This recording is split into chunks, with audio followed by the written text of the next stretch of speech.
My two childhood friends once again kicked me out of the car for the sake of their precious Elena. My brother, the formidable CEO of our family's global corporation, was livid and moved to have them both fired and blacklisted. He knew I had once been infatuated with them, so he offered me a choice. I could name one to be my fiancé and, in doing so, save his career. As I hesitated, bullet comments scrolled before my eyes. Why is the annoying side character staring at Daniel? He's a rising star at the firm. What could he possibly have in common with a socialite like her? While he and Elena are discussing business mergers, all she does is post selfies and eat avocado toast. Marrying her would ruin his life. Daniel would rather be unemployed. Look at Chris. He's practically trying to merge with the floorboards. He'd rather be disowned than have Elena misunderstand. He's praying the side character doesn't pick him. I snapped my head up. Sure enough, Chris was avoiding my gaze and Daniel was staring fixedly at the polished concrete floor. Side character, look at your brother, trying so hard to be patient. The unhinged CEO has been in love with her for 10 years. Whoever she picks today, he'll destroy. The moment she actually chooses, she'll be locked in the penthouse safe room by nightfall. I whipped my head around. Seated behind his massive oak desk, a smile played on my brother Liam's lips. His gaze, dark and intense, was fixed on me like a hawk that had just spotted its prey. It had all started because I hadn't prepared the specific artisanal coffee Elena liked. My two so-called friends had made me get out of the car. Halfway across town, I had to walk for 2 hours to get back to the corporate headquarters. When Liam learned of this, he was furious. Daniel Wright and Chris Song were standing in his office, their posture rigid. When Liam announced they were both terminated, the color drained from their faces. "We know you were fond of them both," Liam said, his voice deceptively calm. "Choose one to be your fiancé, and we shall void his termination." But I didn't want to ruin either of them. I looked at them hesitantly. As I struggled, more comments floated by. Is she for real? To marry one of them? The side character actually had the CEO threaten their careers?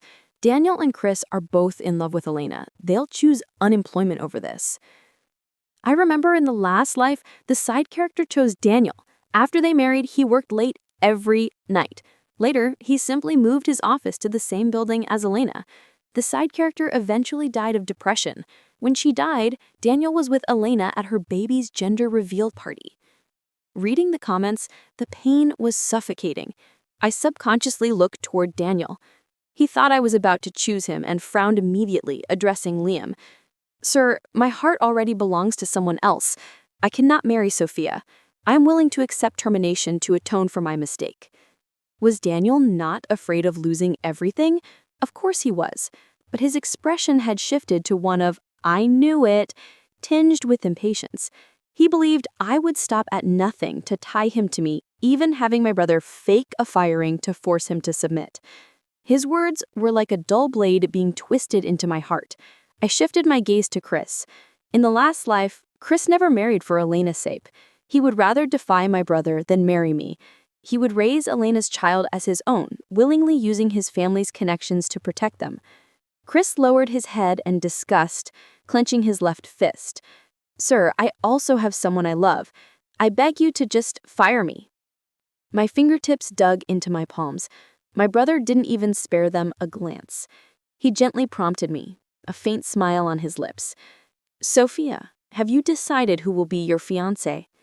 The moment I hesitated, Daniel and Chris both looked at me, their expressions tense, terrified of being chosen. My gaze had merely lingered on Daniel for 3 seconds. He lowered his eyes dejectedly, a layer of ash seeming to settle over them, extinguishing their usual brilliance. "Side character, don't choose Daniel. He can only be truly happy with Elena." My heart aches for Daniel. The moment he felt her gaze, the light in his eyes just vanished. They even exchanged promise rings last night, but this side character just had to interfere. So neither of them had any feelings for me at all.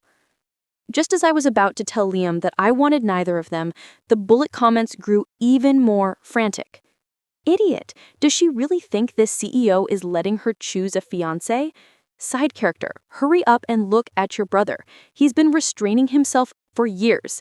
The unhinged CEO has been in love with her for 10 years. Whoever she picks today, he'll destroy. The moment she actually chooses, she'll be locked in the penthouse safe room by nightfall. I whipped my head around to look at my brother. Seated high in his executive chair, his eyes were fixed on me, deep and dangerous. My brother had been in love with me for 10 years? Didn't that mean since the year I first came to live with his family? I am not his biological sister. When I was 12, my parents, who worked for the corporation, died in a plane crash while on company business. Filled with guilt, Liam's father, the former CEO, took me in and raised me as his own. Although Liam and I grew up in the same house, he was learning to run the empire from a young age and was often so busy I wouldn't see him for weeks. We weren't particularly close. How could he possibly be in love with me? I suppressed the chaotic thoughts in my mind and said to Liam, I don't want either of them anymore. I don't like them anymore. What's going on? Why did the side character suddenly not choose anyone? Don't tell me she knows about the panic room. I think this is her new way of playing hard to get. She's trying to provoke Daniel and Chris's possessiveness. She's miscalculated. Liam raised an eyebrow, seemingly surprised by this answer. It seemed the panic room wouldn't be needed for now. Daniel, still standing, visibly stiffened. Thinking this might be another one of my tricks, he lowered his head and said nothing. Liam tapped his knuckles twice on the desk. His smiling eyes held a hint of inquiry. Why not choose? Is it because you like them both and can't decide? Do you want me to arrange a marriage to both of them? The bullet comments left me shaken. I chose my words carefully. Daniel and Chris have already given their hearts to another, and that person is not me. Even if you were to force an engagement, it wouldn't bring happiness. And in that case, what use would I have for them? So you plan to take it slow, make them fall for you, and then have me arrange the marriage. Why did his tone sound so gloomy? No, Liam. Today, when Daniel and Chris threw me out of the car, I had 2 hours of walking back alone to think. I've accumulated enough disappointment. I suddenly don't like them anymore. Daniel hadn't expected me to say such a thing, and an indescribable emotion welled up inside him. Chris, standing by the desk, sneered, clearly not believing a word. My brother sat in his chair, his tone calm, but carrying a suffocating pressure.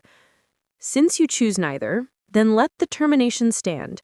Daniel and Chris have offended you, a crime of disrespect to the family. Execute their severance immediately. An assistant brought over 2 termination agreements.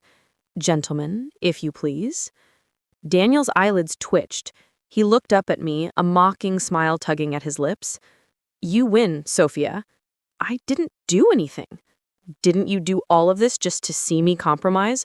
Weren't you waiting for me to be cornered so I would beg you to plead for our behalf? You've won. Can you please plead for us now? That vicious side character should just disappear. She wants to shatter Daniel's pride. Even if she uses family pressure to force Daniel to marry her, she'll only get his presence. He will remain faithful to Alina his entire life. I frowned slightly. I did not. If you think I'm forcing you, then I can leave right now. I'll come back after you've signed the papers. What the hell is the side character saying? Has her body been taken over? I don't believe she would actually dare to leave. She's just jealous. Daniel's face turned ugly. Sophia, can you please stop making a scene? I had no desire to deal with him any longer. I looked at my brother.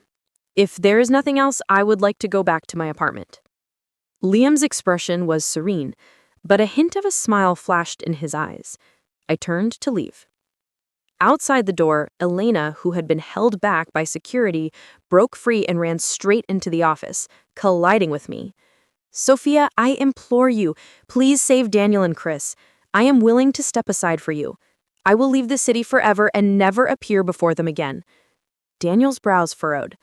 Elena, this has nothing to do with you. Get out of here. Elena shook her head gently, her tears making her look utterly pitiful. "You are in this situation because of me. Sophia, I beg you to plead with Liam. I am willing to be fired in their stead." I stopped and sneered. "Very well. Since you wish to take the blame for this offense, I will grant your wish. Mr. Davis, prepare a termination agreement for Ms. Alina." The assistant cast an inquiring glance at Liam. Seeing him nod in approval, he turned the documents in a new direction. "Ms. Alina, please." Elena froze, her mouth opening and closing without a single word coming out. Did I see that right? Why did Alina freeze? She had no intention of actually taking the fall, just making a polite offer. Chris watched as the termination papers were placed before Elena. Veins bulged on his forehead. "Elena, don't sign it. I forbid you." He glared at me, his voice sharp. "Sophia, if you have a problem, take it out on me. Don't you dare harm Elena." But he was no match for security and could only be restrained. Elena's crying was heart-wrenching. "Daniel, Chris, to have met you in this life, I have no regrets. I hope we can meet again in the next life." She raised a hand to take a pen, but it trembled and paused in midair. Daniel looked at me, his voice tinged with compromise. "Sophia, I am willing to be your fiancé. Can we please let this matter rest?" This was the first time I had ever seen such panic on Daniel's face. Just then, an assistant entered to report that Mr. Wright and Mr. Song were seeking an audience. Elena quietly breathed a sigh of relief. Thank goodness she had sent her friend to deliver the message. The two older men entered. Mr. Song said, "Sir, I have failed to raise my son properly. I beg you to spare his career, considering he is my only heir. I am willing to surrender my seat on the board." Mr. Wright added, "I am willing to trade my partnership. I will resign and retire." Liam glanced at them coldly. So it be. As for those two, they are suspended for 3 months without pay. I'm used to myself, so my brother's real goal was to secure their board seats. While I was lost in thought, the office emptied until only the two of us remained. He half closed his eyes. Securing their shares was merely incidental. My main purpose today was to vent your anger. I froze. Could the bullet comments be true? I gave a slight nod. After that day, I never sought out Daniel or Chris again. 2 months passed in a flash. One day, after lunch with Mrs. Thorne, I was strolling through the corporate park. I thought about how Liam had been visiting me every day recently, showering my apartment with all sorts of rare gifts. The bullet comments had gone completely wild, growing increasingly risque. I couldn't help but seriously contemplate my relationship with my brother. The sight of my frowning face was misinterpreted by the comments. Looks like the side character is about to lose her patience and go find Daniel and Chris. Seeing this, I remembered that I had once forced Daniel to accept my mother's heirloom locket. I had to get it back. I took my assistant and left the headquarters following the directions from the bullet comments to an uptown apartment building. I pushed open the gate to the penthouse. The apartment was beautifully decorated. Daniel was in the kitchen making macarons for Elena, while Chris was practicing his golf swing in the living room. Hearing the door open, all 3 of them looked over. Daniel's brow furrowed. He stepped in front of Elena, his tone aggressive. "Didn't you say you don't like me anymore? What are you doing here?" I pointed to the locket hanging from his neck.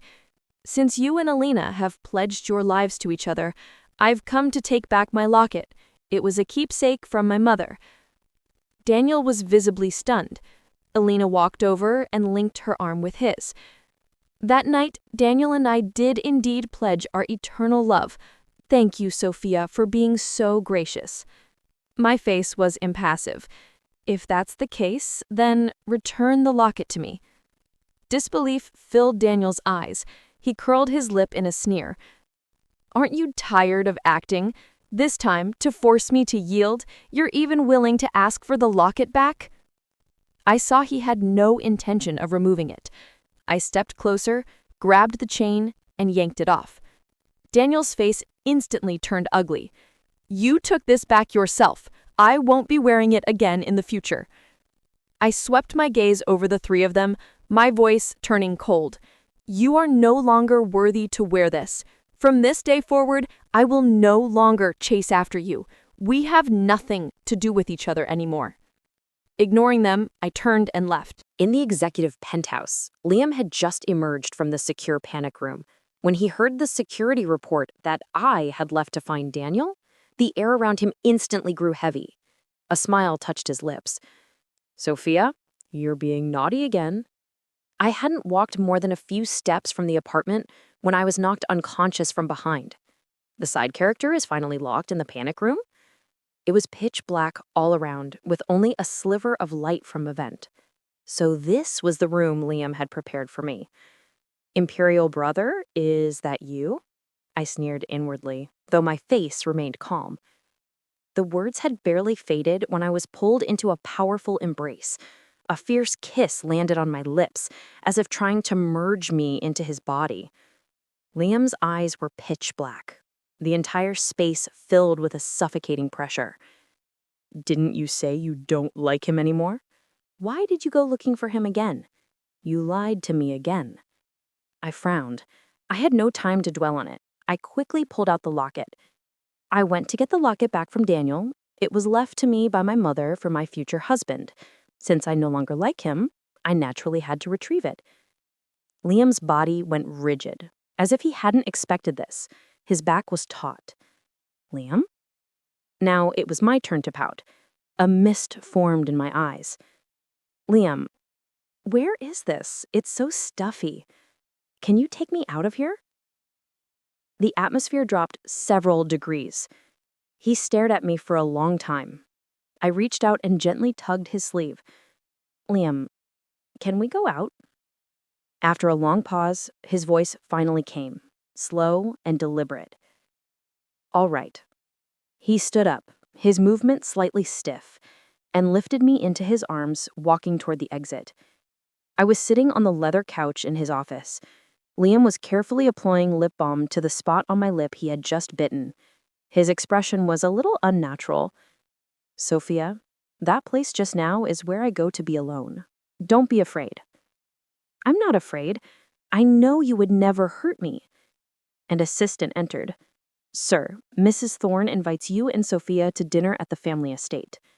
As he looked up, he saw me sitting on Liam's couch, his heart filled with shock. At the family estate, I kept my head down, taking small bites of the food before me. Mrs. Thorne's gaze shifted between the two of us, and she couldn't help but laugh. "What's wrong with you two? Why are you both so quiet today? And Sophia, what happened to your lip?" I tightened my grip on my fork. "I've been a bit dehydrated lately." Mrs. Thorne glanced at Liam, smiling knowingly. "I heard you no longer fancy those two boys from the Wright and Song families." "Yes." "You're of that age. I have a nephew, handsome and good character. How about I arrange a meeting?" Before I could speak, Liam cut in. "Absolutely not. He's obsessed with his MMA training and has no interest in settling down." Mrs. Thorne shot him a disdainful look. "Then I have another nephew, full of talent, gentle as jade." "Absolutely not. He's utterly obsessed with his PhD thesis. He is even less worthy of Sophia." Mrs. Thorne looked at him, thoroughly enjoying the drama. Liam cleared his throat. "Sophia won't have time to meet your nephew. The European investors are arriving, and I plan to entrust the gala preparations to her." I looked up, stunned. "Me? But I don't know how." Liam raised his eyebrow. "You'll have to learn sooner or later. Let's start with this." Ever since I took back the locket, Daniel had been feeling extremely flustered. A few days later at the investors' gala, he suddenly blocked my path. "Haven't you come to see me lately? Has Mr. Wright developed amnesia? I have nothing more to do with you." Hearing this, Daniel's brow furrowed. "Sophia, I've been waiting for you to apologize to Elena." I felt as if I had heard the most absurd joke. "Mr. Wright should focus on his work. This gala is important. A flash of embarrassment crossed his face. He sighed and reached for the locket at my neck. Stop this, Sophia. I know you were upset that day. I clearly texted you that Elena gets carsick and asked you to bring her favorite coffee. You deliberately didn't, and I was angry. I'll wear the locket again now so my little jealous kitten won't be angry anymore. I took a step back, dodging his outstretched hand, and snapped, Insolent! And for the record, I never got that text. The gala officially began, and the lead investor made a toast. Your company's success is impressive, but tell me, does your culture foster true innovation, or is it all just tradition? Everyone present could hear the provocation in his words. Sir, I have heard that Sophia is an accomplished pianist. Why not have her play a piece for us? The speaker was none other than Elena. Sophia's playing is mediocre at best. Elena is doing this on purpose. I frowned slightly. How did she get into this gala? I rose gracefully. Liam, I am willing to play. I sat at the grand piano. My fingers flew across the keys, a complex, powerful piece that filled the hall. It was a piece about resilience and triumph. When the final note faded, the lead investor was the first to applaud. Exquisite. I am thoroughly convinced. Your company is truly full of talent. Liam was greatly pleased. Excellent. Sophia, the new art foundation will be placed under your direction. Thank you, Liam. Elena looked at Daniel and Chris. Both men's gazes were fixed on me. A vicious glint flashed in her eyes. The investor walked to the center of the room. Sir, I have one more request. On behalf of our conglomerate, I ask for the hand of your esteemed Sophia in marriage to my son. I implore you to consider this alliance. I froze on the spot, completely rigid. Chris frowned and rose to his feet in anger. You must not, sir. Sophia's place is here. The investor looked at Chris with displeasure. My son is willing to offer a significant merger, with your family retaining a controlling interest. Chris's face instantly darkened. Your country is halfway across the world. How is that worthy of Sophia? Besides, Sophia is already. Before he could finish, Liam interrupted. Sophia is the daughter of my most esteemed mentors. I have long intended to make her my wife and a full partner in this corporation. It is only because she wished to gain more experience that the announcement has been postponed. Liam's words stunned the entire room. Chris looked at me with utter disbelief, and I stared back at my brother, equally dumbfounded. The investor walked to the center of the room. Sir, I have one more request. On behalf of our conglomerate, I ask for the hand of your esteemed Sophia in marriage to my son. I implore you to consider this alliance. After the gala, Daniel anxiously stopped me. I know Liam did that to get you out of a difficult situation. Let's go to him right now and clear things up. As long as you don't make things difficult for Elena, we can get engaged immediately. Chris came running over slightly out of breath. After the investors leave, I will ask Liam to approve our marriage, but you must agree to one condition. You are not to trouble Elena anymore. An assistant emerged with a beaming smile. Sir, ma'am, Liam is waiting for you on the rooftop terrace. Hearing this title, the faces of Daniel and Chris turned incredibly sour. Liam stood before the rooftop garden, his hands behind his back, dressed in a tailored dark suit. Sophia, from the day you came to live with us at the age of 12, I have loved you. You were so small back then, crying all day long. I even tried to cheer you up by taking you for a drive in my new sports car. Do you remember? Of course I remember. You got a speeding ticket and Mrs. Thorne grounded you for a month. You also tried to make me pancakes once, but you used salt instead of sugar. Liam cleared his throat. After a moment of thought, he decided to confess. The room you saw was a secure panic room I had installed. These past few years, I was consumed with jealousy. That day when I heard you had gone to find Daniel again, I was overcome with rage. Sophia, I want to give you one last chance. If you still wish to marry them, I am willing to approve it. His hands clenched into a tight fists. I gave him a faint smile. Liam, I've known about that room for a long time. I am willing to marry you. Liam's body visibly froze. Sophia, are you truly sure? I nodded, and Liam joyfully pulled me into his arms. On the eve of our wedding, I was staying in my parents' old home to await the ceremony. A member of the security team came to report that someone had forced their way in. Sophia, I know everything now. It was Elena who deleted the text I sent you. You never knew about the coffee. I was wrong. If you're willing, I will go immediately and beg Liam to approve our engagement. Sophia, I've already cut ties with Elena. I will also go and ask for his approval. As long as you are willing to marry me, I will never look at anyone else. I frowned. It's too late. I no longer have any feelings for you. Please see them out. They couldn't believe I had suddenly stopped loving them. You've loved me for so many years. You can't just stop loving me. Liam, worried for my safety, had security stationed around the house. I had them thrown out directly. On the day of our wedding, the weather was clear. The officiant sang out, "The auspicious hour has arrived." Daniel and Chris watched from the back of the chapel as I walked step by step toward Liam. Their hearts felt like they were being torn apart. Liam's palm was warm against mine. I take this entire corporation as my vow to you. Today I announce to the board and the world, in this life I shall have no other partner. My life is yours and yours alone. His words echoed in the chapel, shocking everyone present. On our wedding night, in our penthouse home, Liam gently brushed a strand of hair from my face, a smile on his lips. I finally married you.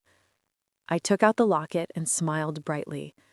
My mother said that when I meet the person I want to spend my life with, I should give him this. Liam held the locket tightly. I will keep it with me always. In this life, I will never fail you. He leaned in, his lips finding mine in a kiss that was no longer frantic or possessive, but deep and full of a promise that made my knees weak. The world narrowed to the feeling of his hands on my back, the scent of his cologne, and the steady beat of his heart against mine. When we finally parted, his eyes were dark with emotion. I spent so long preparing for a life of fighting for you, of locking the world away to keep you safe. I never truly let myself believe you would walk into my arms of your own free will. I told you, I'm not going anywhere. The bullet comments, which had been a constant, buzzing presence, suddenly flared to life, but they were different now, softer, more wistful. I can't believe it. The unhinged CEO actually got his happy ending. Look at how he's looking at her. You can't fake that. Okay, I'm officially switching ships. Team Liam all the way. After all the drama, they actually deserve this. Liam's fingers moved to the delicate buttons at the back of my wedding gown. May I? My breath hitched, but I nodded, a flush of warmth spreading through me.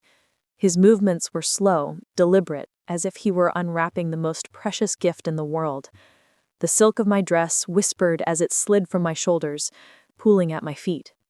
His gaze was a physical caress, sweeping over me with a reverence that stole my breath.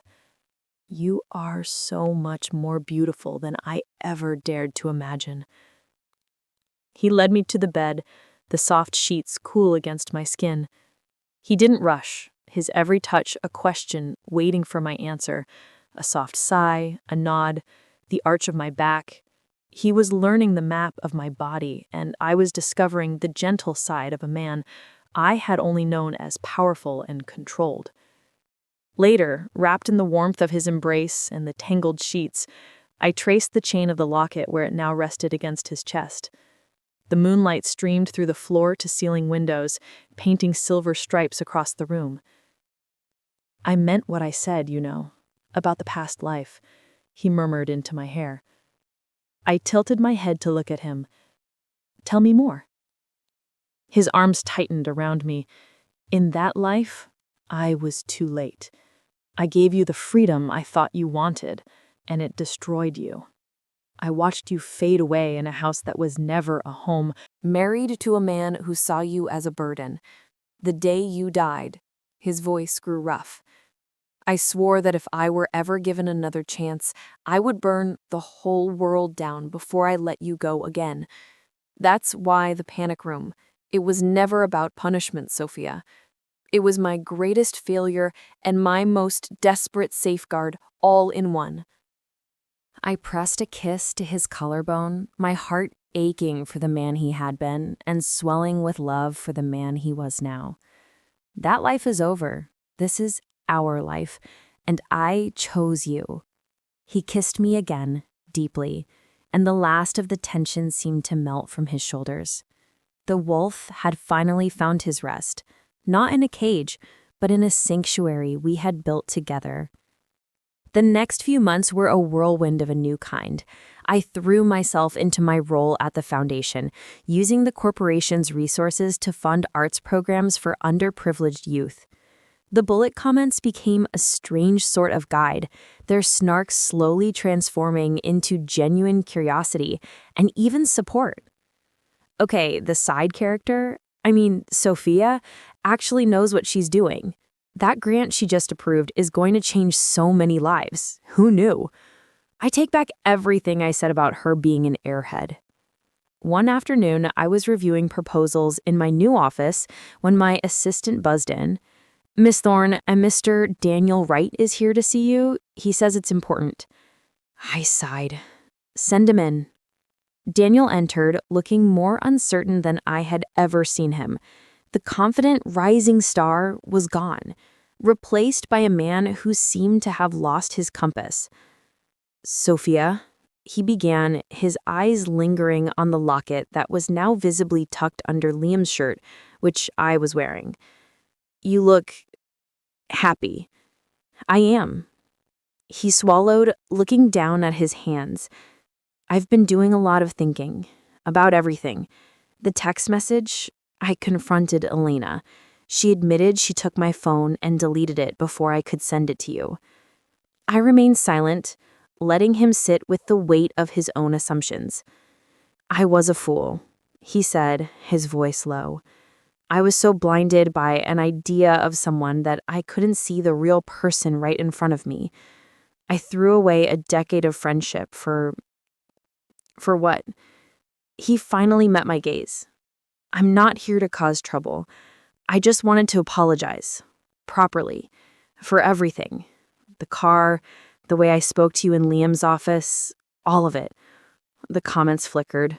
"Wow, character development? Too late, buddy. At least he's admitting it." "Thank you, Daniel," I said, my voice even. "I appreciate the apology. I hope you find your own happiness." It was a clear dismissal, a closing of a chapter. He nodded, a profound sadness in his eyes, and left. Later that evening, I recounted the visit to Liam as we cooked dinner together in the penthouse. He listened quietly, his expression unreadable, until I finished. Then, a slow, genuine smile spread across his face. He said, "Good." Simply, chopping a tomato with practiced ease. I laughed, shaking my head. "You're impossible." He pulled me close, ignoring the tomato juice on his fingers. "No. I'm yours, and you," he kissed the tip of my nose, "are mine. Finally."